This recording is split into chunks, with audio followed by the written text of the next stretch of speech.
Aisyah, perempuan berhijab berusia 25 tahun, terpaksa menikah dengan pria berumur hampir 2 kali usianya demi mewujudkan impian sang ibu naik haji. Tapi siapa sangka, takdir justru mempertemukannya kembali dengan cinta lama di tempat paling suci, tanpa mereka tahu hubungan rahasia yang mengikat mereka kini. Saat rumah tangga berubah jadi teka-teki dan perasaan lama kembali hidup, apakah Aisyah sanggup menjalani takdir tanpa melukai siapapun?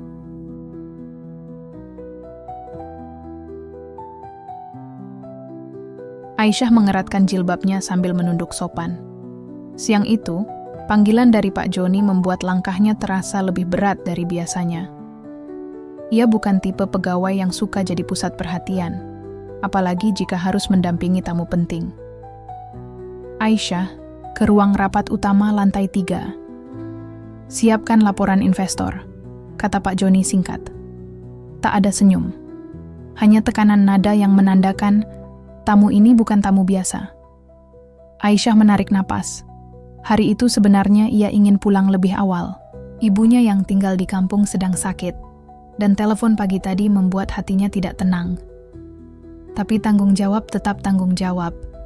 Dan sebagai anak perempuan, satu-satunya yang menopang ekonomi keluarga, Aisyah tak boleh pilih-pilih beban. Langkahnya menuju lantai 3 terasa seperti berjalan menuju sesuatu yang belum dikenal. Ia tak tahu, hari itu akan menjadi titik awal dari perubahan besar dalam hidupnya.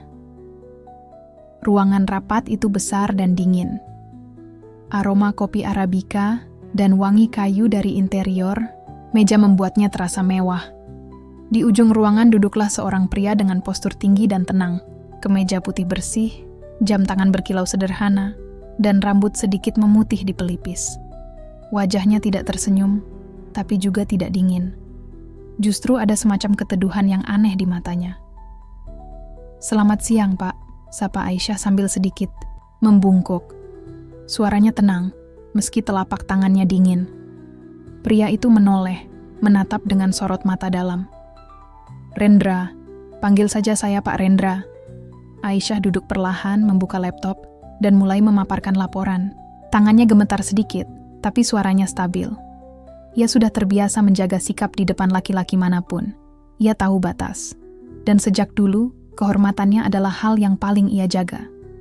Selama pemaparan, Pak Rendra tak banyak bicara. Ia hanya mendengarkan, mencatat sedikit, dan sesekali mengangguk. Tapi Aisyah bisa merasakan tatapan itu. Tatapan yang bukan hanya mendengar angka-angka di layar, tapi seakan menilai isi dirinya. Satu hal yang Aisyah tak bisa lupakan adalah cara pria itu memperhatikan bukan tatapan genit atau tajam, tapi seolah ia sedang menakar sesuatu yang lebih dari sekadar profesionalisme. Selesai presentasi, suasana menjadi lebih ringan. "Kamu sudah lama kerja di sini?" tanya Pak Rendra. "Hampir 2 tahun, Pak," jawab Aisyah, menunduk. "Masih muda." Ia diam sejenak. "Sudah menikah?" Pertanyaan itu membuat Aisyah sedikit kikuk, tapi ia tersenyum sopan. "Belum, Pak." Pak Rendra hanya mengangguk kecil. "Kerjamu bagus, sederhana, tapi jelas. Aku suka gaya bicaramu." Aisyah tidak tahu harus menjawab apa, tapi hatinya bergetar sedikit. Bukan karena pujian itu, melainkan karena nada suara pria itu. Tenang, dalam, dan seperti menyimpan banyak rahasia. Saat pria itu pamit, Aisyah mengantar hingga depan lift. Di detik terakhir sebelum pintu tertutup, Pak Rendra meliriknya sekali lagi, sekilas. Tapi cukup untuk membuat dada Aisyah terasa sesak oleh sesuatu yang tak bisa ia jelaskan. Malam itu, di kamar kos mungil berukuran 3x3, Aisyah duduk bersila di depan sajadah. Ibunya sempat mengirim pesan suara sebelum maghrib, suara lemah tapi tetap mendoakan. Ia menangis pelan, menyeka air mata sambil melipat mukena. Saat itulah, bayangan pria tadi kembali muncul di benaknya. "Rendra," gumamnya pelan. Ia tak tahu siapa pria itu sebenarnya. Tapi satu yang pasti, ada sesuatu dalam tatapannya yang membuat Aisyah merasa dilihat sebagai manusia. Bukan sekadar pegawai, bukan sekadar perempuan muda, tapi seseorang yang utuh. Dan ia tak tahu bahwa tatapan itu adalah awal dari takdir panjang yang akan menguji iman, cinta, dan keikhlasannya sebagai seorang anak, sebagai seorang istri, dan sebagai seorang perempuan. Aisyah menyimpan banyak hal dalam diam. Ia bukan perempuan yang suka menceritakan masalahnya kepada orang lain. Bahkan kepada sahabat karibnya di kantor pun, Aisyah lebih sering tersenyum dan mengalihkan obrolan. Hidup baginya adalah tentang menjalani, bukan mengeluh. Usianya 25 tahun. Wajahnya lembut dan sorot matanya teduh. Hijabnya selalu rapi, bajunya sederhana, namun selalu bersih dan sopan. Ia bukan perempuan yang ingin jadi pusat perhatian, tapi justru karena itu, banyak mata diam-diam memperhatikannya. Ia lahir di keluarga sederhana. Ayahnya sudah meninggal sejak Aisyah masih kecil. Ibunya adalah segalanya, seorang janda kuat yang rela menjadi buruh cuci demi membiayai sekolah anak satu-satunya. Sejak remaja, Aisyah terbiasa hidup hemat. Ia tak pernah minta apa-apa, bahkan saat teman-temannya sibuk membeli tas atau baju lebaran. Cita-citanya sederhana, ingin membahagiakan ibunya. Ingin suatu hari bisa memberangkatkan beliau ke Tanah Suci. Namun, sejak 2 bulan terakhir, kesehatan ibunya mulai menurun. Kadang-kadang ibunya batuk tak henti. Kadang sulit makan. Tapi tetap, tiap Aisyah menelepon, suara ibunya selalu ceria. "Mak sehat kok, Nak.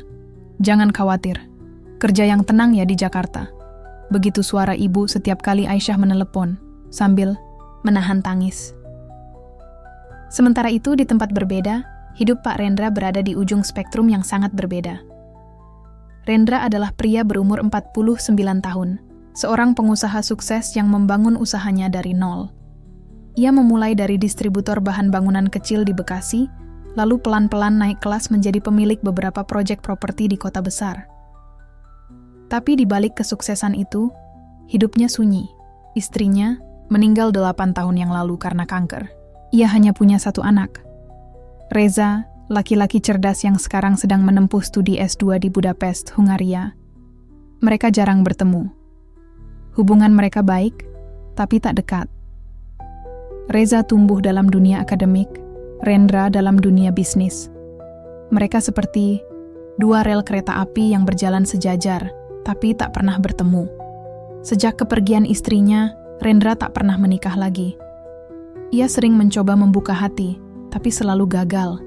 Semua perempuan yang mendekat, menurutnya terlalu ribut, terlalu banyak, bicara soal uang, atau terlalu sibuk membandingkan dirinya dengan bayangan istri yang sudah tiada. Hingga pertemuannya dengan Aisyah, ada sesuatu dalam diri gadis itu yang membuatnya berhenti sejenak dari segala logika bisnis dan perhitungan hidup. Ia tidak tahu apa. Mungkin karena Aisyah tak memandangnya sebagai pria kaya. Mungkin karena cara Aisyah menunduk saat bicara. Mungkin juga karena dalam diam gadis itu, ada kekuatan yang tak bisa dijelaskan. Rendra tidak muda lagi. Tapi ia tahu, hidupnya belum selesai.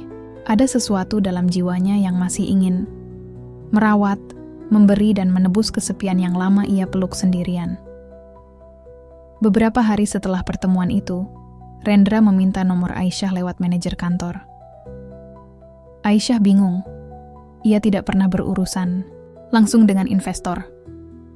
Tapi karena manajer kantor menyuruhnya menanggapi, ia membalas pesan dengan sopan. "Assalamualaikum. Ini Aisyah, Pak. Ada yang bisa saya bantu?" Tak lama, balasan masuk. "Waalaikumsalam. Terima kasih sudah membalas. Boleh kita bertemu untuk bicara sesuatu yang cukup pribadi?" Aisyah terdiam lama. Ia membaca ulang pesan itu 3 kali. Lalu, menaruh ponsel dan mengambil wudhu. Ia tidak langsung membalas. Ia sholat 2 rakaat, meminta petunjuk. Dan di dalam doa itu, Aisyah menangis. Bukan karena pesan Pak Rendra, tapi karena ia lelah. Lelah menanggung semuanya sendiri. Lelah melihat ibunya makin lemah. Lelah menjadi kuat tanpa tahu kapan akan beristirahat. Aisyah tahu hidup sedang membawanya ke simpang jalan. Dan setiap keputusan yang ia ambil akan mengubah segalanya. Di sisi lain, Rendra duduk di ruang kerjanya yang sepi, menatap foto lama, istrinya yang selalu ia simpan di laci. "Maafkan aku," bisiknya lirih. "Aku hanya ingin..." menolong seseorang yang mengingatkanku pada dirimu, pada kesederhanaanmu, pada caramu menjaga diri. Lalu ia menutup matanya. Untuk pertama kalinya sejak istrinya pergi, ada harapan yang muncul. Bukan untuk menggantikan cinta lama, tapi untuk menyembuhkan dua jiwa yang sama-sama sepi, sama-sama rindu akan keluarga. Dan semesta pun mulai mengatur skenario yang lebih besar dari yang mereka sangka. Langit Jakarta berwarna kelabu, seperti hati Aisyah sore itu. Angin bertiup malas, menyeret daun-daun kering ke kaki-kaki orang yang lalu lalang. Di sebuah kafe kecil, Aisyah duduk dengan jantung berdebar. Tangannya yang putih mungil memegang gelas teh hangat yang dari tadi tak disentuh. Sore ini ia akan bertemu Pak Rendra. Bukan di kantor, bukan dalam ruang kerja atau rapat seperti biasanya, tapi sebagai seorang pria dan perempuan. Dan ia tahu, ini bukan pertemuan biasa. Tak lama, pria itu datang. Tenang, sopan dengan aroma parfum yang mahal namun tidak berlebihan. Ia duduk di hadapan Aisyah dan tersenyum kecil. "Maaf, sudah menunggu lama?" Aisyah menggeleng pelan. "Tidak, Pak." Hening. Hanya suara-suara sendok bertemu gelas dan tawa kecil dari meja sebelah. Namun antara mereka, sunyi terasa seperti padang luas. Ada getaran yang tak bisa dijelaskan. Pak Rendra akhirnya bicara. Suaranya dalam dan tenang, tapi ada nada berat yang tersembunyi. "Aisyah, aku ingin bicara hal yang sangat pribadi. Tapi sebelumnya, kau harus tahu bahwa aku bukan tipe laki-laki yang mudah berbicara tanpa arah. Jadi, izinkan aku langsung saja." Aisyah menunduk. Tidak berani menatap langsung ke mata pria itu. "Aku ingin melamarmu, Aisyah." Kata itu mengguncang seluruh dunia dalam kepala Aisyah. Ia mendongak dengan mata membelalak, antara bingung dan tidak percaya. "Pak, maksudnya menikah denganmu?" Aisyah terdiam. Tenggorokannya kering. Ia mencoba mencari kalimat balasan, tapi semuanya terasa hilang. "Sebelum kamu menjawab," lanjut Rendra, "aku ingin kamu tahu, ini bukan pernikahan biasa. Aku tidak meminta cinta. Aku tidak menjanjikan bahagia seperti dalam film atau novel." Ia lalu mengeluarkan sebuah map kecil dari tas kulitnya. Disodorkannya ke Aisyah dengan perlahan. "Ini untuk ibumu. Untukmu juga, kalau bersedia. Biaya haji tahun ini. Semua sudah aku siapkan. Tinggal keputusanmu." Aisyah menatap map itu seolah tak percaya. Tangannya gemetar saat membukanya. Di sana, tertera namanya dan nama ibunya. Semua data sudah lengkap. Bahkan tanggal keberangkatan, 3 bulan lagi, dadanya sesak. Air mata perlahan menggenang. Ini adalah doa yang sejak dulu ia panjatkan. Impian yang selama ini terasa mustahil, kini ada di hadapan mata. Tapi bersama mimpi itu, datang pula pilihan yang paling berat dalam hidupnya. "Kenapa saya, Pak?" Bisiknya nyaris tak terdengar. Rendra hanya menatap dalam, lalu menjawab singkat. "Karena kamu berbeda, Aisyah, dan aku percaya itu." Malam itu, Aisyah pulang ke rumah kontrakannya dengan langkah gontai, hatinya penuh sesak. Ia memandangi wajah ibunya yang tertidur dengan tabung oksigen di samping tempat tidur. Raut wajah yang dulu ceria itu kini begitu tirus. Aisyah duduk di lantai, bersandar di sisi ranjang, matanya memandang ke langit-langit. "Ya Allah, Engkau tahu, aku tak meminta cinta. Aku hanya ingin ibu bisa berangkat ke rumahmu.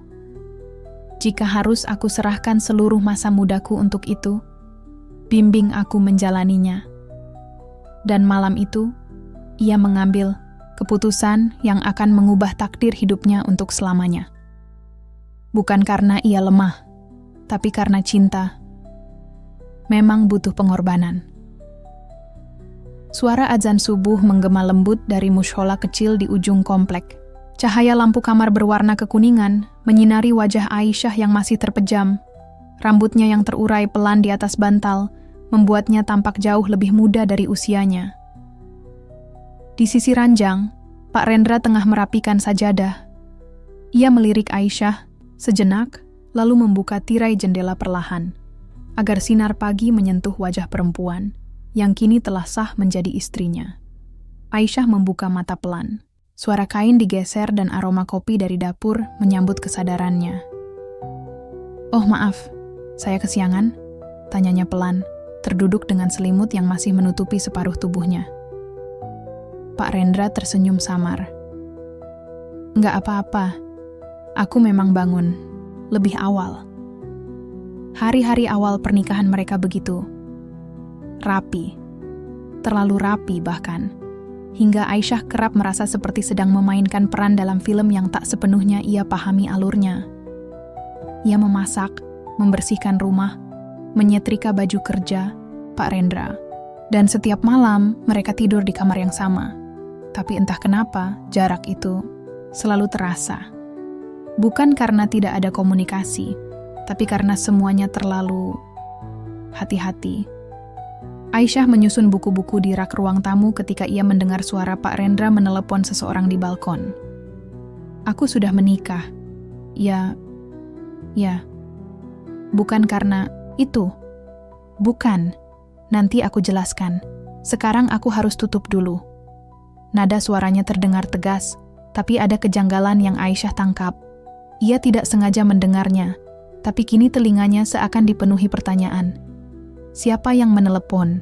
Siapa yang bertanya kenapa ia menikah? Dan kenapa nada suaranya berubah saat bicara soal itu? Sore itu, saat Pak Rendra pulang kerja, Aisyah menyajikan teh manis seperti biasa. Mereka duduk di teras, memandang langit yang mulai berubah jingga. "Pak," Aisyah memberanikan diri. "Boleh saya tanya sesuatu?" Pak Rendra menoleh, senyumnya tenang. "Tentu, tanya saja. Kenapa, Bapak memilih rumah ini? Maksud saya, kenapa bukan tinggal di rumah lama?" Pak Rendra terdiam sejenak, lalu menjawab pelan. "Karena aku ingin memulai semuanya dari awal. Rumah lama, terlalu banyak kenangan. Kenangan tentang istri. Pertama." Pak Rendra menatap Aisyah, lalu mengangguk kecil. "Ya, aku tidak ingin membuatmu hidup dalam bayangan siapapun." Jawaban itu membuat Aisyah terdiam lama. Ada kelembutan dalam cara pria itu menjaga batas, namun sekaligus membuat hatinya bertanya-tanya. Apa sebenarnya yang disembunyikan oleh laki-laki ini? Malam itu, hujan turun perlahan. Rintiknya memantul di kaca jendela kamar. Aisyah duduk di tepi ranjang, mengenakan mukena putih dan masih memegang tasbih. Ia melirik ke arah Pak Rendra yang sedang menutup laptopnya. "Pak, ayahmu masih hidup?" Pak Rendra tersenyum kecil. "Sudah lama wafat. Kenapa tanya itu?" "Cuman penasaran." Pak Rendra mematikan lampu meja. "Kamu sendiri? Ayahmu?" Aisyah menghela napas pelan. "Saya nggak pernah kenal sosok ayah. Emak membesarkan saya sendiri." Rendra hanya menjawab, dengan anggukan pelan dan senyum yang nyaris tidak terlihat. Suasana menjadi sunyi lagi. Tapi bagi Aisyah, itu bukan sunyi yang kosong, melainkan sunyi yang mengandung makna. Ada sesuatu di balik cara Rendra memperlakukannya. Terlalu sopan, terlalu menjaga. Namun Aisyah tahu diri. Ia adalah istri sah dari seorang pria yang telah memberinya harapan untuk membahagiakan ibunya. Ia tidak boleh membiarkan rasa penasaran mengacaukan rasa syukur, meski malam-malam terasa panjang. Meski rindu dan sepi kadang menyusup tanpa permisi, ia hanya menatap langit-langit kamar sambil berbisik lirih, "Jika ini jalanku, ya Allah, kuatkan aku menapakinya." Gemerlap lampu ballroom hotel bintang 5 menusuk mata Aisyah yang belum terbiasa dengan dunia seperti ini. Gaun panjang berwarna lembut yang ia kenakan membuatnya tampak anggun, dipadukan dengan kerudung satin yang disematkan bros kecil di sisi kanan. Tapi di balik keindahan itu, ada hati yang bergemuruh. Keringat dingin merembes di punggungnya. Tangan Pak Rendra menyentuh punggungnya pelan saat mereka masuk ke aula megah itu. "Tenang saja. Cukup senyum, tak perlu bicara banyak," bisik Pak Rendra pelan. Suaranya nyaris tertelan gemuruh musik, latar dan obrolan para tamu undangan. Aisyah mengangguk kecil. Ia berjalan di sisi pria itu, menunduk sopan pada setiap orang yang menyapa mereka. Sore itu, acara peluncuran proyek besar perusahaan Pak Rendra mempertemukannya dengan banyak orang. Rekan bisnis, pemegang saham, pejabat, bahkan awak media. Dan di tengah kerumunan itu, Aisyah sadar. Kini ia sedang memainkan peran yang tak pernah ia bayangkan sebelumnya. Pak Rendra, wah ini istri barunya ya? Cantik banget, hoki banget Pak. Celetuk seorang wanita paruh-baya sambil tertawa nyaring. Pak Rendra hanya tersenyum sopan. Aisyah ikut tersenyum, meski hatinya terasa seperti dicekik. Beruntung banget ya Mbak, punya suami sehebat Pak Rendra, ujar seorang wanita muda yang mengenakan blazer mahal dan parfum menyengat. Aisyah menjawab dengan anggukan kecil dan senyum ramah, menahan guncangan dalam dadanya. Ia ingin mengatakan bahwa ini bukan tentang keberuntungan, tapi tentang pilihan yang dibayar dengan seluruh masa mudanya.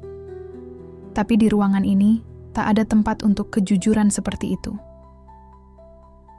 Setelah acara usai, mereka duduk di dalam mobil mewah yang melaju menyusuri jalan protokol Jakarta. Suasana hening, hanya suara radio mengalun pelan. Aisyah membuka mulut, lalu menutupnya lagi. Tapi akhirnya ia tak bisa menahan. Pak, ya? Tadi di acara, semua orang seperti tahu betul siapa Bapak. Tapi saya bahkan belum tahu makanan favorit Bapak. Pak Rendra menoleh sekilas, lalu tersenyum kecil. Saya suka yang sederhana. Pecel lele pinggir jalan lebih saya cari daripada hotel bintang 5. Aisyah terdiam. Hatinya makin terombang-ambing. Siapa sebenarnya pria ini? Mengapa begitu mudah membuat orang kagum, tapi menyimpan terlalu banyak ruang kosong di antara mereka? Mobil berhenti di depan rumah. Pak Rendra turun lebih dulu dan membuka pintu untuk Aisyah. Saat mereka berjalan beriringan menuju pintu, tetangga sebelah menyapa. Pak Rendra, Bu Aisyah, wah serasi banget sih. Kayak pengantin baru yang jatuh cinta beneran. Aisyah tertawa kecil, walau bibirnya kaku. Senyum itu bukan datang dari kebahagiaan, tapi dari sebuah naskah yang harus dijalani. Malam itu, Aisyah duduk di meja makan, mengaduk sup yang tak lagi panas. Pak Rendra sedang membaca laporan keuangan di ruang kerja. Rumah itu sunyi, terlalu sunyi untuk ukuran rumah sepasang pengantin baru. Ia membuka ponselnya, memandangi galeri foto acara tadi. Ia terlihat cantik dalam foto-foto itu. Bahagia, tampak tersenyum bangga. Tapi mengapa hatinya terasa kosong? Apakah ini harga dari sebuah pernikahan yang lahir bukan dari cinta? Apakah ini bentuk cinta yang lain, yang tak berisik, tak bergelora, tapi hadir dalam bentuk tanggung jawab, perlindungan, dan pengorbanan? Tengah malam Aisyah terbangun. Ia berjalan pelan ke ruang tengah. Lampu masih menyala. Pak Rendra tertidur. Di sofa dengan kacamata masih tergantung di hidung, berkas-berkas berserakan di meja. Aisyah berdiri mematung, menatap pria itu lama sekali. Ada sesuatu yang membuat dadanya sesak, sebuah rasa yang belum bisa ia beri nama. Ia memungut selimut dan menyelimuti tubuh Pak Rendra perlahan, tanpa membangunkannya. Lalu berbisik pelan, "Terima kasih, sudah membuat dunia melihatku seperti wanita paling bahagia. Walau hatiku belum sepenuhnya tahu bagaimana caranya benar-benar bahagia." Hujan deras menyelimuti langit malam, menghantam kaca jendela rumah Aisyah dan Pak Rendra dengan ritme yang teratur. Namun entah kenapa, justru membuat hati Aisyah makin gelisah. Di meja makan, makanan hangat tersaji, tapi tak satu pun dari mereka punya nafsu untuk menikmatinya. Aisyah duduk berlawanan arah dengan Pak Rendra, memainkan sendoknya, memandangi kuah semur yang mengapung tanpa niat menyuapnya. Ada sesuatu yang mengendap dalam pikirannya. Sesuatu yang sejak lama ingin ia tanyakan. Tapi baru malam ini keberanian itu tumbuh. "Pak," ucapnya pelan, seperti takut mengganggu keheningan. Pak Rendra meletakkan koran yang tadi dibacanya. "Ya?" Aisyah menatap suaminya dalam-dalam. "Boleh saya tanya sesuatu?" Pak Rendra mengangguk. "Tentu. Anak Bapak, dia di mana sekarang?" Sejenak, suasana hening. Bahkan suara hujan seperti menahan dentingnya. Pak Rendra menyandarkan punggung ke kursi, napasnya berat. Tapi kemudian ia menjawab, dengan suara rendah namun penuh makna. Fajar namanya.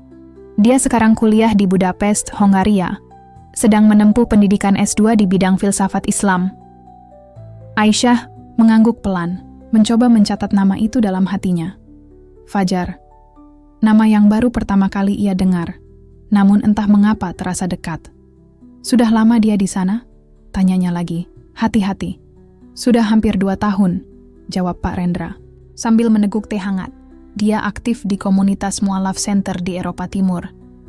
Mengurus banyak hal, kajian, pendampingan mualaf baru, sampai kegiatan pengajian untuk mahasiswa Indonesia yang tinggal di sana. Aisyah terdiam. Kagum dan heran bercampur dalam pikirannya. Ia tak menyangka anak Pak Rendra justru hidup jauh dari kemewahan dan memilih mengurus umat di negeri orang. Anak yang luar biasa, ya, ucapnya pelan. Pak Rendra tersenyum kecil. Dia selalu punya keinginan untuk hidup bermanfaat. Dari kecil memang sudah suka ikut kajian, bahkan sebelum ibunya meninggal. Ia pernah bilang padaku, kalau harta itu bukan untuk dipamerkan, tapi untuk menolong. Kata-kata itu menampar hati Aisyah. Fajar tahu bapak sudah menikah lagi? Sudah, jawab Pak Rendra singkat. Dan dia tidak keberatan.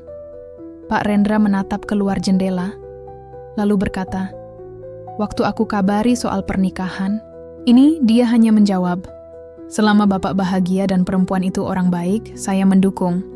Aisyah tercekat. Jawaban Fajar membuat dadanya sesak. Ia merasa tak layak mendapat penerimaan sebaik itu dari seorang anak yang belum pernah mengenalnya, belum pernah menatap matanya, tapi sudah memberi restu tanpa syarat. Kenapa bapak tidak pernah menceritakan semua ini sebelumnya? Tanyanya lagi, suara Aisyah terdengar bergetar. Pak Rendra menunduk. Karena aku takut kamu belum siap. Fajar bukan anak biasa. Dia tumbuh dengan luka, dengan kehilangan, dengan beban sebagai anak satu-satunya. Aku butuh waktu untuk tahu kapan saatnya mengenalkan kalian. Aisyah menunduk. Apakah kita akan bertemu suatu hari nanti? Akan ada waktunya, jawab Pak Rendra. Aku tak ingin mempertemukan kalian hanya karena status. Tapi karena kalian memang sudah saling siap. Fajar mungkin terlihat dewasa, tapi ia sangat sensitif soal keluarganya. Aisyah mengangguk pelan. Malam itu, ia banyak merenung tentang perannya sebagai istri dari pria matang yang menyimpan banyak luka. Tentang bagaimana dirinya menjalani hari-hari penuh formalitas, senyum, dan sepi, sementara satu sosok penting dalam hidup suaminya belum pernah hadir secara nyata di hadapannya. Menjelang tengah malam, Aisyah duduk di ruang tengah. Ia membuka buku catatan kecilnya, menulis sesuatu. Fajar, namamu baru ku kenal hari ini. Tapi, aku tahu, kelak kita akan saling memahami. Aku bukan wanita hebat seperti ibumu. Tapi aku ingin belajar menjadi orang yang tak memberatkan langkahmu. Ia tutup bukunya perlahan. Di luar, hujan mulai reda. Tapi hatinya belum. Karena untuk pertama kalinya, Aisyah merasa dirinya sedang berjalan menuju pertemuan besar, bukan hanya dengan seseorang bernama Fajar, tapi juga dengan takdir yang perlahan mulai mengikat simpulnya. Hari-hari menjelang bulan Zulqa'dah terasa seperti angin yang mengalir cepat. Aisyah mulai disibukkan dengan persiapan keberangkatan haji. Semakin dekat tanggal keberangkatan, semakin nyata harapan di hatinya, membawa ibunya menuju tanah suci. Membayar janji yang sudah lama ia ucapkan sejak remaja, bahwa suatu hari ia akan memberangkatkan ibunya ke Baitullah. Setiap pagi, Aisyah bangun lebih awal, menyiapkan sarapan untuk Pak Rendra, lalu mengecek kembali dokumen-dokumen keberangkatan. Dia bahkan ikut pelatihan manasik haji dengan penuh semangat, mencatat semua hal kecil yang mungkin akan dibutuhkan oleh sang ibu. Ia tak ingin ibunya kerepotan, ia ingin semuanya sempurna. Namun Tuhan punya cara lain untuk menguji kesungguhan, cinta seorang anak. Suatu malam, Aisyah pulang lebih cepat ke rumah ibunya di kampung. Ia membawa selembar kain ihram, juga perlengkapan haji yang ia belikan dengan senyum paling tulus. Tapi ketika pintu dibuka, senyum itu seketika lenyap. Ibunya tampak pucat, nafasnya berat, tangannya gemetar saat menyambut Aisyah. Ayahmu tadi ke puskesmas. Ibu pingsan saat nyapu halaman, cerita salah satu tetangga. Aisyah panik. Ia berlari ke kamar dan mendapati ibunya terbaring, dengan selang infus masih terpasang di tangan kanan. Matanya redup, namun tetap mencoba tersenyum. Kenapa enggak? Bilang dari kemarin, Bu. Aisyah menahan tangis ibunya menatap lemah. Ibu enggak mau kamu khawatir. Ini cuma kecapekan biasa, sayang. Namun Aisyah tahu, tubuh yang telah bekerja keras selama puluhan tahun tak bisa terus dipaksa. Hati kecilnya mulai merasa ada yang salah. Ia menatap wajah ibunya. Keriput di sudut mata itu makin dalam, dan suara lembutnya tak lagi sekuat dulu. Ibu kuat, sayang. Insya Allah kita tetap berangkat. Allah Maha Baik, ucapnya sambil menggenggam tangan Aisyah. Aisyah hanya mengangguk, meski dadanya mulai sesak. Malam itu ia tidur di lantai, di samping ranjang ibunya, tak berani memejamkan mata terlalu lama. Ia takut jika saat ia terbangun, tangan yang menggenggamnya sudah tak lagi hangat. Beberapa hari kemudian, hasil pemeriksaan medis datang. Dokter menyarankan agar sang ibu tidak dulu melakukan perjalanan jauh, karena kadar gula dan tekanan darahnya tidak stabil. Ia butuh pemulihan, bukan perjalanan berat yang bisa menguras tenaga. Aisyah menangis diam-diam. Ia duduk sendiri di halaman rumah, memandangi langit malam sambil menekuk lututnya ke dada. Ia ingin sekali protes pada takdir. Kenapa sekarang? Kenapa justru saat semuanya sudah siap?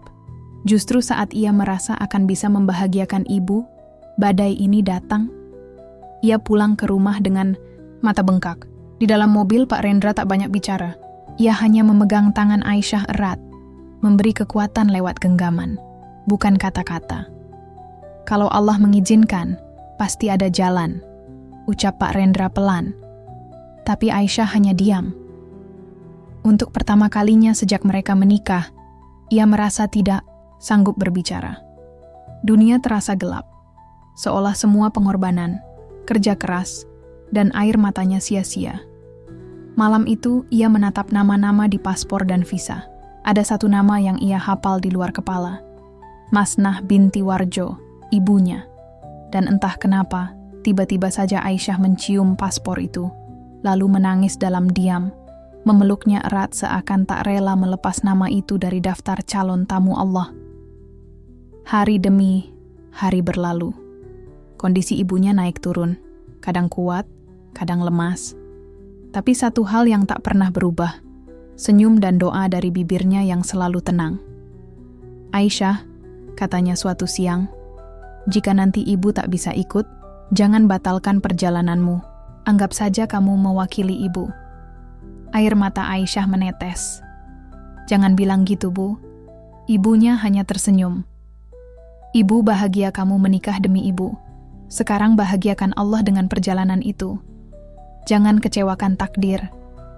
Dan di saat itu, Aisyah tahu. Hatinya tak bisa lagi menolak garis hidup. Ia mencium kening ibunya lama sekali, dengan napas tercekat dan mata berkabut. Karena jauh di dalam hati, ia tahu akan ada sesuatu yang harus dikorbankan untuk menyempurnakan pengabdian. Dan mungkin, pengorbanan itu adalah kehadiran sang ibu sendiri. Hari itu, seminggu sebelum keberangkatan haji, Aisyah baru saja pulang dari membeli beberapa kebutuhan ibunya. Obat, herbal, vitamin, dan pakaian dalam hangat untuk perjalanan panjang ke Mekah.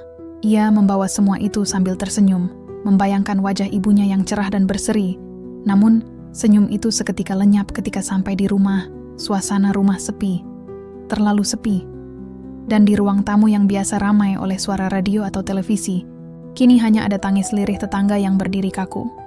Seorang ibu tua menghampirinya, memeluknya erat. Tabah ya, Nak Aisyah.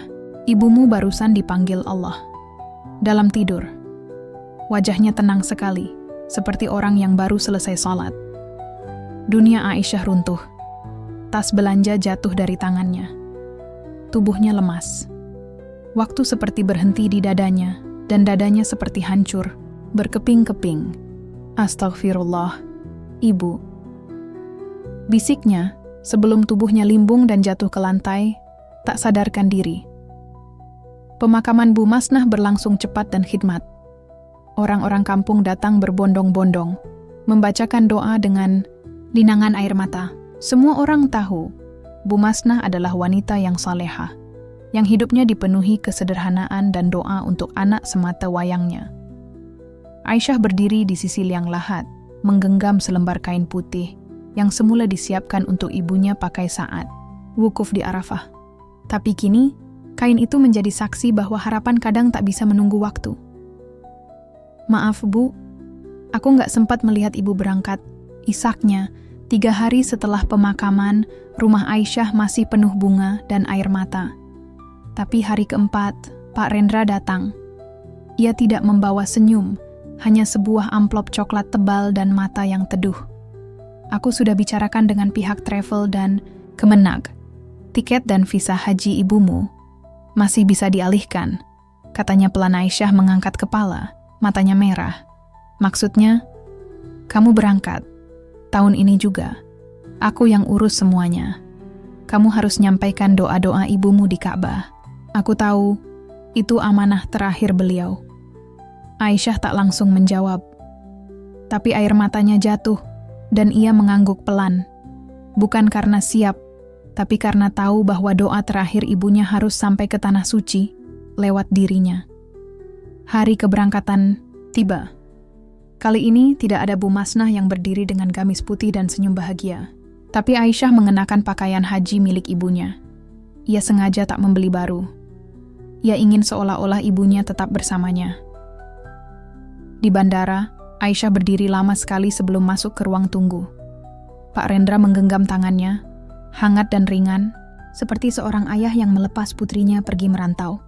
"Doakan ibu di sana, doakan kita juga, agar tetap bisa jadi manusia yang ikhlas," katanya pelan. Aisyah tersenyum tipis. "Doa ibu akan sampai, Pak, lewat langkah-langkahku, lewat air mataku, lewat sujudku di depan Ka'bah."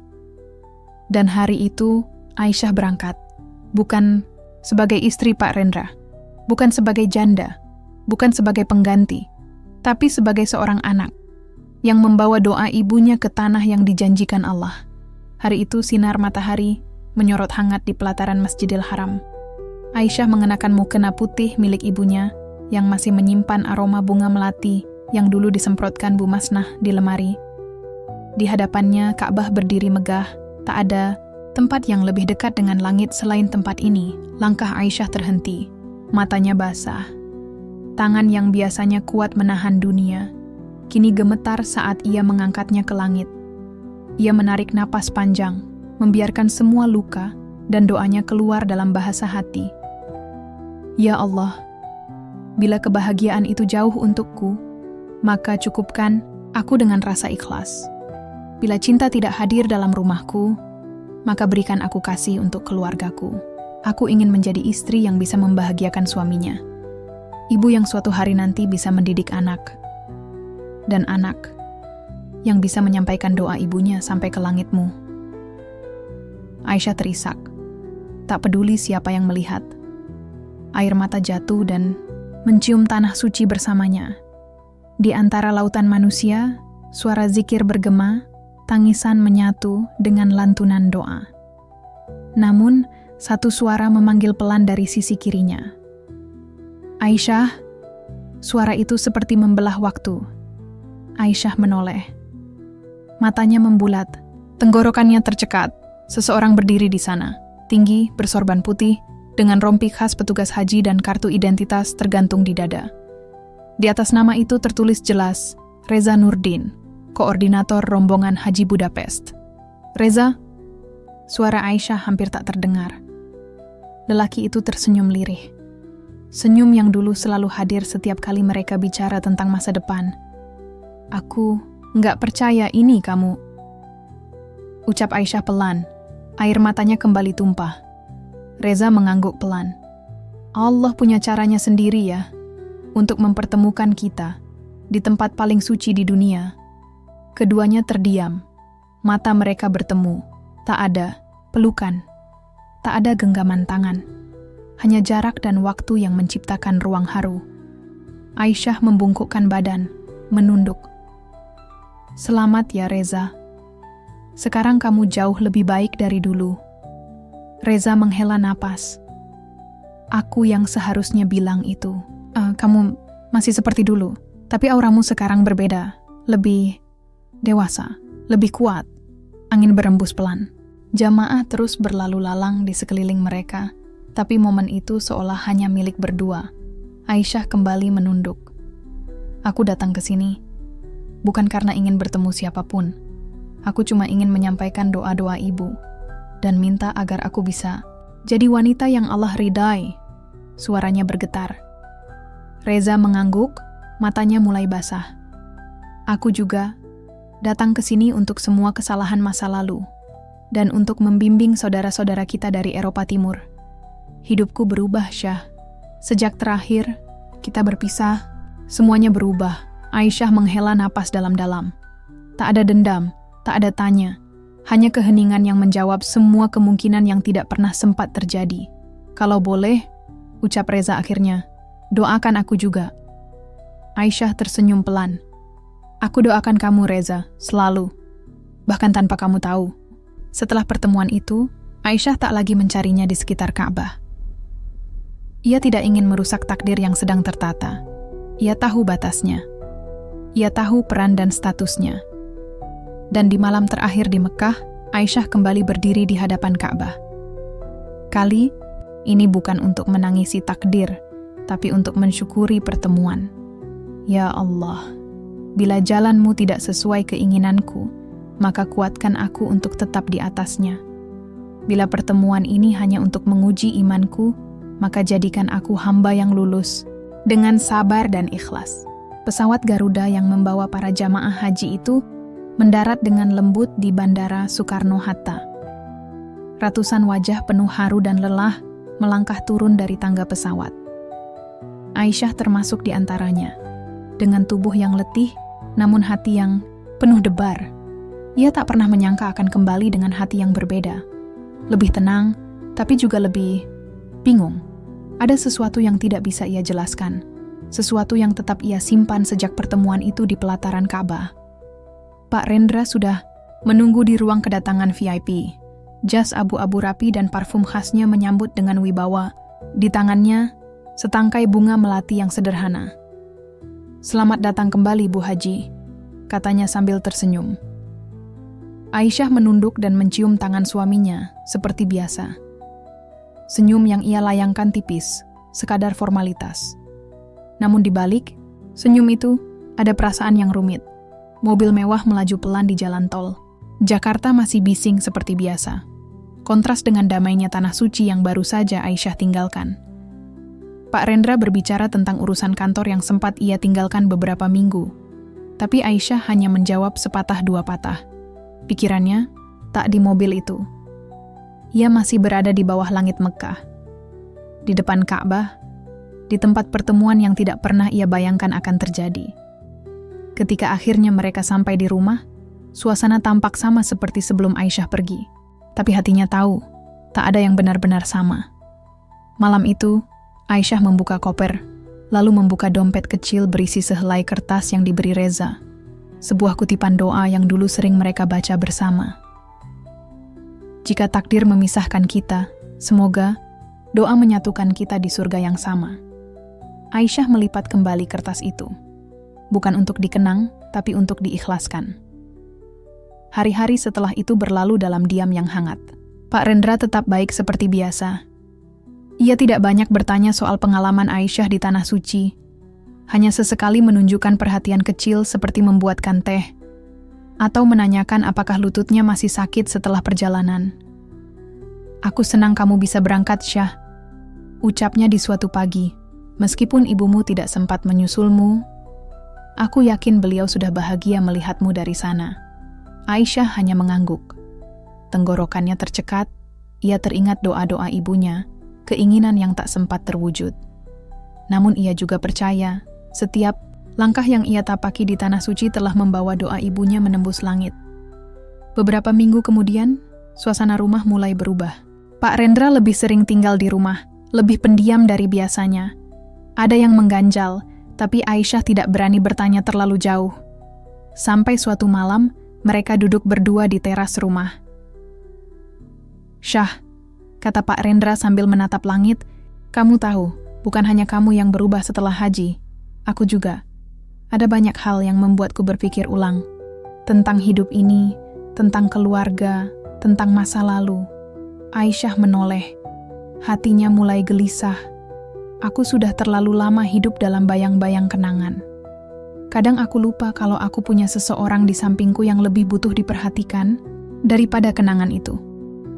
Aisyah menunduk, tidak tahu harus membalas apa. "Aku tahu, Syah. Kamu bukan perempuan yang mudah dicintai hanya karena kasihan. Tapi kamu tetap bertahan, merawat rumah ini, menjaga kehormatan, meski tanpa ada kata cinta." Aisyah tersentak. Kata-kata itu terasa seperti pisau yang lembut namun tajam. "Pak, saya cuma menjalani takdir saya. Saya nggak pernah menuntut," ucap Aisyah lirih. "Aku tahu," sahut Pak Rendra cepat. Itu yang membuatku terus merasa bersalah. Keheningan kembali menguasai malam. Hanya suara nyanyian jangkrik yang terdengar samar. Keesokan harinya, Aisyah kembali beraktivitas seperti biasa. Namun kali ini ada satu pertanyaan yang terus berputar di benaknya. Pertanyaan yang selama ini ia tahan-tahan, tapi akhirnya terucap juga di waktu yang tak terduga. "Pak, anak Bapak masih di Budapest ya?" Pak Rendra mengangguk.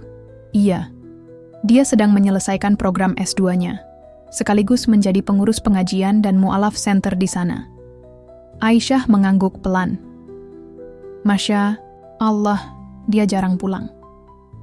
Tapi kalau ada rezeki, mungkin dalam beberapa bulan ini dia akan ke Jakarta, untuk urusan kantor juga."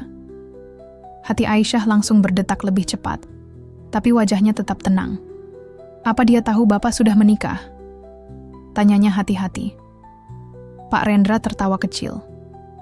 "Tahu. Tapi aku belum sempat banyak cerita soal kamu. Biar dia mengenal kamu sendiri, nanti kalau sudah waktunya." Aisyah menunduk. Ia meneguk air hangatnya. Ada gelombang perasaan yang datang lagi. Gelisah, takut, tapi juga penasaran. Ia tidak tahu akan seperti apa pertemuan itu. Tapi firasat dalam hatinya berkata, itu akan menjadi pertemuan yang mengubah segalanya. 3 bulan telah berlalu sejak Aisyah pulang dari Tanah Suci. Kehidupan rumah tangganya berjalan tenang, setenang dan sesejuk taman kecil yang setiap pagi ia sirami. Tapi di dalam hatinya ada badai kecil yang terus berputar. Ia tidak tahu kapan badai itu akan meledak, tapi ia tahu waktunya semakin dekat. Dan hari itu pun tiba. Sore itu, Pak Rendra pulang lebih awal dari biasanya. Raut wajahnya terlihat berbeda, campuran antara gugup dan bahagia. Ia langsung menuju ruang tamu di mana Aisyah sedang menata vas bunga. "Syah, siap-siap ya. Malam ini ada tamu spesial. Aku ingin kamu dampingi aku makan malam." Aisyah mengangguk. "Siapa, Pak?" Pak Rendra tersenyum. "Anakku, Reza. Dia pulang." Dunia Aisyah seperti berhenti berputar. Nafasnya tercekat. Hatinya seolah dicekik pelan-pelan oleh tangan tak kasat mata. Tapi ia tersenyum. "Masya Allah, akhirnya pulang juga ya." "Ya. Dan aku ingin kamu menyambut dia sebagaimana istri yang baik menyambut anak tirinya. Aku yakin dia akan menyukaimu." Aisyah hanya mengangguk, tidak lebih. Malam itu datang terlalu cepat. Aisyah mengenakan gamis lembut warna salem, dengan kerudung senada. Wajahnya dibalut senyum palsu yang telah ia latih sejak sore. Saat bel rumah berbunyi, jantungnya berdegup tak karuan. Ia berdiri di balik pintu, tangannya sedikit gemetar. Dan saat pintu terbuka, sosok yang berdiri di hadapannya adalah pria yang dulu pernah menggenggam tangannya di pelataran masjid kampus. Pria yang dulu pernah berjanji menjemputnya untuk menikah, sebelum takdir memisahkan mereka. Reza. Mata mereka bertemu hanya sesaat, tapi cukup untuk memutar semua kenangan dalam sekejap. "Ini Aisyah. Suara Pak Rendra memecah keheningan. Ibumu. Reza tersenyum kecil, lalu menunduk sopan. Senang bertemu ibu. Aisyah juga membungkuk pelan.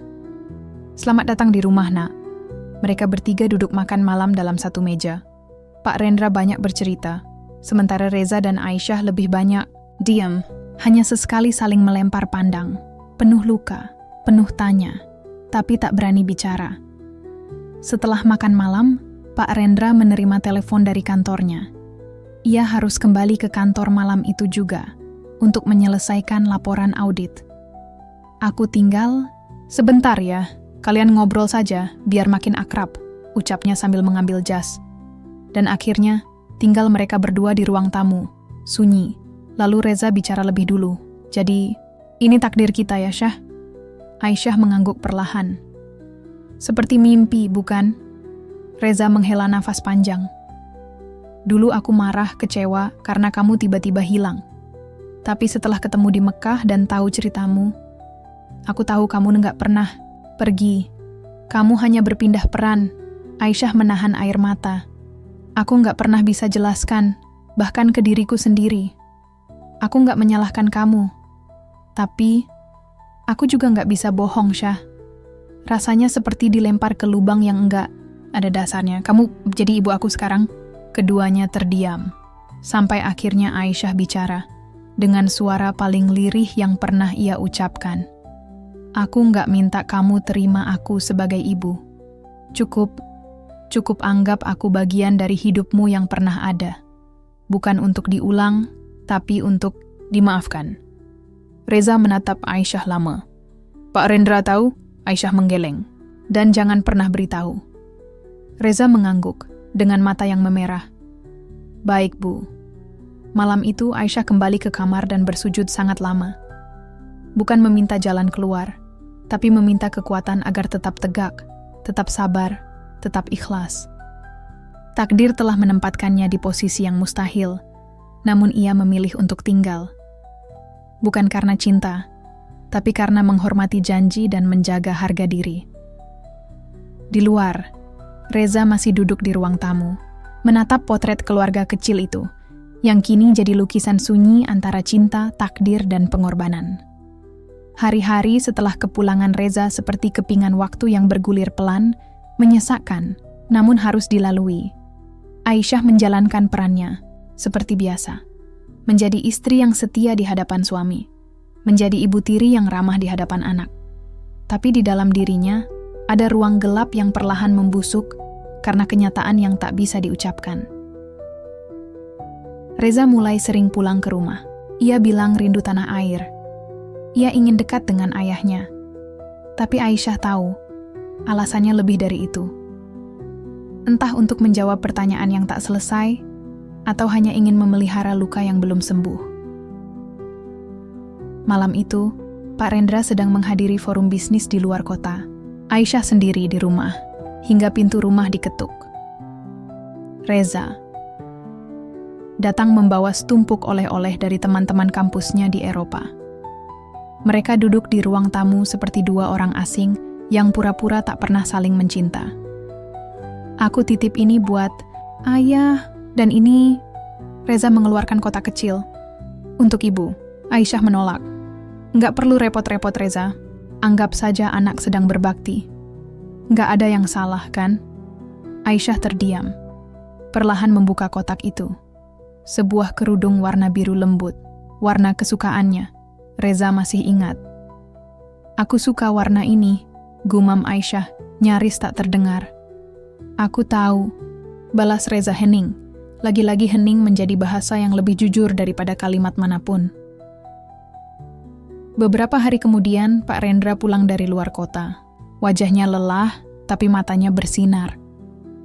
Syah, aku bahagia, ucapnya tiba-tiba saat mereka duduk berdua di halaman belakang rumah. Aisyah menoleh. Kenapa? Reza, kamu berhasil membuatnya pulang dan betah di rumah. Aku nggak pernah lihat dia setenang ini sejak ibunya meninggal. Aisyah tersenyum samar. Senyum, dalam hatinya, senyuman itu seperti pisau tumpul yang mengiris perlahan. Dia anak yang baik, Pak. Ya, Aku bangga padanya. Dan aku berterima kasih padamu, Syah. Aisyah hampir meneteskan air mata, tapi ditahannya. Ia hanya mengangguk. Dalam diamnya, ia menangis. Karena apa yang dipuji Pak Rendra, sejatinya adalah luka yang ia kubur sendiri. Malam demi malam berlalu. Dan Aisyah tahu, ini bukan tentang cinta lama yang tak bisa hilang. Ini tentang tempat di mana cinta tak punya ruang untuk tumbuh, karena ia telah berubah bentuk. Menjadi rasa bersalah, menjadi tanggung jawab, menjadi sunyi yang tak bisa dibagi. Ia hidup serumah dengan laki-laki yang pernah ia cintai, tapi kini ia harus panggil anak. Ia tidur satu ranjang dengan laki-laki yang ia panggil suami, tapi hatinya tak pernah benar-benar ada di sana. Dan yang paling menyakitkan, tidak ada yang tahu, tidak ada yang bisa ia ajak bicara. Semuanya harus dikubur dalam-dalam, demi harga diri, demi kehormatan, demi akhirat. Suatu malam, saat Aisyah berdiri sendiri di teras, Reza datang menghampiri. Mereka hanya berdiri bersebelahan tanpa kata. "Aku akan kembali ke Budapest bulan depan," kata Reza pelan ke Aisyah menatap langit. "Itu yang terbaik. Aku masih mencintaimu." Aisyah menoleh, matanya basah. "Tapi sekarang aku ibumu." Reza menunduk, tak berkata-kata lagi. Malam itu langit terlalu gelap, tapi keduanya memilih diam. Karena ada luka yang tak bisa disembuhkan dengan kata, hanya bisa diterima atau ditinggalkan. Dan mereka memilih menerima. Aisyah kembali ke kamarnya malam itu. Ia menangis untuk pertama kalinya sejak menikah. Bukan karena menyesal, tapi karena terlalu banyak yang harus ia korbankan. Reza juga menangis malam itu. Dalam doanya, ia hanya berharap, semoga Allah menenangkan hati yang pernah bertaut, lalu dipaksa untuk tak saling memiliki. Pagi itu, hujan turun seperti air mata yang ditumpahkan langit. Gerimis yang lembut menetes di jendela kamar Aisyah, membasahi tirai putih yang biasa ia rapikan setiap pagi. Tapi kali ini berbeda. Suaminya Pak Rendra belum pulang sejak malam tadi. Telepon dari rumah sakit datang menjelang subuh. Suaranya dingin dan singkat. Pak Rendra mengalami serangan jantung saat berada di kamar hotel. Ia tak tertolong. Aisyah gemetar. Dunia yang selama ini ia jalani dengan susah payah seakan runtuh seketika. Suami yang dinikahinya bukan karena cinta, tapi karena janji untuk ibunya. Laki-laki yang selalu ia layani dengan kehormatan dan hormat, kini telah tiada. Meninggalkan rumah, meninggalkan luka, dan meninggalkan kenangan yang tidak mudah dijelaskan oleh kata-kata. Pemakaman berjalan tenang. Tak banyak orang tahu tentang kehidupan pribadi Pak Rendra. Tapi di hari itu hadir Reza. Datang dengan wajah duka yang dalam. Ia berdiri tepat di samping Aisyah. Diam, tapi kokoh. "Semoga ayah damai di sana," bisik Reza, menatap liang lahat yang perlahan ditutup tanah. Aisyah menunduk. "Beliau orang baik, menikahiku tanpa pernah memaksaku, tanpa pernah memintaku mencintainya. Bahkan, tanpa pernah menyentuhku sama sekali." Reza menatap Aisyah. "Aku tahu." Aisyah memalingkan wajah. "Kamu tahu?" Reza mengangguk. "Ayah pernah bilang padaku, dia tidak menikahimu karena hawa nafsu, tapi karena ingin menolong seseorang yang ingin membahagiakan ibunya." Air mata Aisyah mengalir tanpa suara. Jadi selama ini, Pak Rendra tahu, tapi ia tak pernah mengungkit. Ia hanya memberi. Diam-diam menjaga martabat Aisyah dengan cara paling terhormat. Seminggu berlalu sejak kepergian Pak Rendra. Rumah besar itu terasa lengang, seperti menunggu keputusan baru. Di suatu sore, Reza duduk bersama Aisyah di taman belakang. Tempat yang dulu jadi saksi percakapan paling getir dalam hidup mereka. Ayah sudah pergi. Semua dokumen sudah beliau atur. Bahkan, surat talak sudah ditandatangani sebelum beliau wafat. Dan di surat itu, ayah menuliskan satu kalimat. Aku hanya pelindung sementara untuk wanita sekuat Aisyah. Selebihnya, biarlah takdir menjaganya. Aisyah tertegun. Reza melanjutkan, aku tidak datang ke sini hari ini untuk membuat semuanya jadi rumit, Syah. Aku datang karena ingin menebus janji yang dulu pernah aku ucapkan. Aisyah menatapnya. Dalam diam itu hatinya berkecamuk antara dosa masa lalu dan harapan masa depan. Apakah tidak ada yang keberatan jika kita kembali bersama? Tanyanya lirih. Reza tersenyum. Yang tahu masa lalu kita hanya kita dan Allah. 3 bulan kemudian, sebuah pernikahan sederhana digelar di kampung halaman Aisyah. Tak mewah, tapi penuh doa. Tak ramai, tapi sakral. Pernikahan itu disaksikan oleh sahabat-sahabat Aisyah dan beberapa teman Reza dari pusat mu'alaf Eropa dan Aisyah. Kini bukan lagi perempuan yang menikah karena terpaksa. Ia menikah karena cinta yang telah teruji, karena iman yang tumbuh dari luka, dan karena takdir yang akhirnya berpihak setelah menguji mereka terlalu lama. Setelah ijab kabul, Reza menggenggam tangan Aisyah dan berbisik, aku pernah kehilanganmu sekali, dan hari ini aku bersumpah, tidak akan pernah lagi.